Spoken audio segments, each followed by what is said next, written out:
बार जो प्रशासन ने बाहर मीडिया के सामने अपना जो भी दिया है कि ये निर्णय लिया गया है, जबकि माफी दोनों पक्षों में नहीं मांगी गई थी। जो एडवोकेट थे उनके द्वारा पीडब्ल्यूडी विभाग के अभियंताओं अधिकारियों से माफी मांगी गई, तो ये वहाँ पर प्रशासन ने मीडिया के सामने सख्त गलत बोला कि दोनों ही पक्षों ने माफी मांगी। जब किसी इंसान ने गलती नहीं करी तो माफी किस बात की बनती है? पहला सवाल ये है, तो आप लोग उनसे सुधरवाएं, जो भी इसमें संज्ञान में लेना है साफ संज्ञान में लें। दूसरी बात ये है कि अगर एक जेंट्स अधिकारी जो अधिशासी अभियंता के पद पे नियुक्त है, उसे वहाँ पर 500 लोगों के बीच में केवल 4 पुलिस वालों का जाब्ता देकर छोड़ दिया गया, तो क्या प्रशासन की नॉलेज में नहीं था कि वहाँ 500-600 की भीड़ है पहले से ही?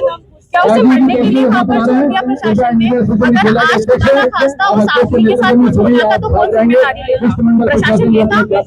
तो इसके लिए निवेदन है कि हमें आगे से सुरक्षा दी जाए कि यहाँ पर महिलाएं भी है, काफी महिलाएं, 60% महिलाएं हर डिपार्टमेंट में है आज, पीडब्ल्यूडी, एडीए, नगर निगम, नगर परिषद, जेडीए वगैरह। तो मेरा यही है कि आगे से अगर हम किसी भी साइट पर जाएं, रात में भी जाना होता है, दिन में भी जाना होता है, पीएम विजिट होते हैं, सीएम विजिट होते हैं, सभी में हमारा डिपार्टमेंट दिन रात काम करता है, सिर्फ एक प्रशासन के कॉल पर।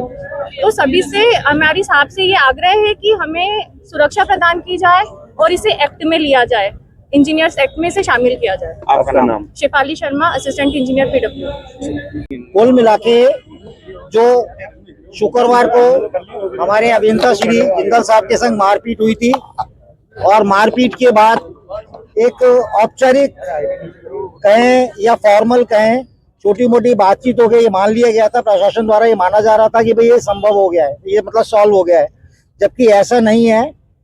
ये घटना जो है इंजीनियर्स के संग गलत हुई है। सारे इंजीनियर जो है फील्ड में अलग अलग जगह काम करते हैं, पब्लिक डीलिंग करते हैं, पब्लिक के बीच में ही काम करते हैं। तो हमारा संगठन का निर्णय यह है और सारे कर्मचारी बंधुओं का निर्णय यह है कि भाई इसमें हमारे को जो है ऐतराज दर्ज करना है। हम माननीय कलेक्टर साहब को ज्ञापन देंगे, हमारी मांगों का ज्ञापन देंगे, जिसमें हमारी एक तो जो भी दोषी थे उसमें मीडिया में सब में प्रसारित हुई है। सरकार अपने स्तर पर, क्योंकि सरकार के कॉल पर गए थे हमारे इंजीनियर साहब, सरकार अपने स्तर पर संज्ञान ले और दोषियों के विरुद्ध कठोर कार्यवाही करे, उनको पाबंद करे, भविष्य में इसकी पुनरावृत्ति ने, और भविष्य में ऐसा कोई भी होता है उसका आश्वासन हमको प्रशासन दे, सरकार दे, क्योंकि हम सब लोग सरकार के लिए और कम्युनिटी के लिए काम कर रहे हैं। उसी संबंध में हम आज ज्ञापन देने आए हैं और अपनी बात रखने और अपनी मांग रखने कलेक्टर साहब के पास। उस दिन भी तो बात हुई थी। उस दिन बात हुई थी। उस दिन बात में ये होता है, एक फॉर्मल सी बात हो गई थी। उस दिन हमारे संगठन के साथी भी लोग नहीं थे, 15-20 जने यहाँ बेचारे जो अवेलेबल थे, और एक तो विक्टिम थे ही जिंदल साहब, मानसिक तौर पर भी परेशान तो थे ही।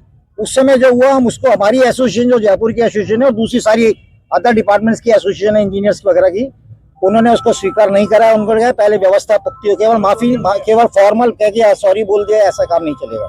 भविष्य के लिए पुख्ता व्यवस्था, अपराधियों को दोषी करार देते हुए उनके खिलाफ कानूनी कार्रवाई की जाए, और तभी हम सोसाइटी में जाके काम कर पाएंगे। आपकी मुस्कान हमारी पहचान। इम्प्रेशन डेंटल केयर, जहां आधुनिक तकनीक के साथ मिलता है बेहतरीन dental treatment. Doctor Manish Lelani, implant और प्रोस्थोडोंटिक स्पेशलिस्ट, और डॉक्टर सृष्टि चालाना, बच्चों के दांतों की specialist. Dental cleaning, root canal से लेकर फिक्स बत्तीसी तक हर इलाज पूरी केयर के साथ। आज ही अपॉइंटमेंट लें। Impression dental care. फोन करें 9509 848483।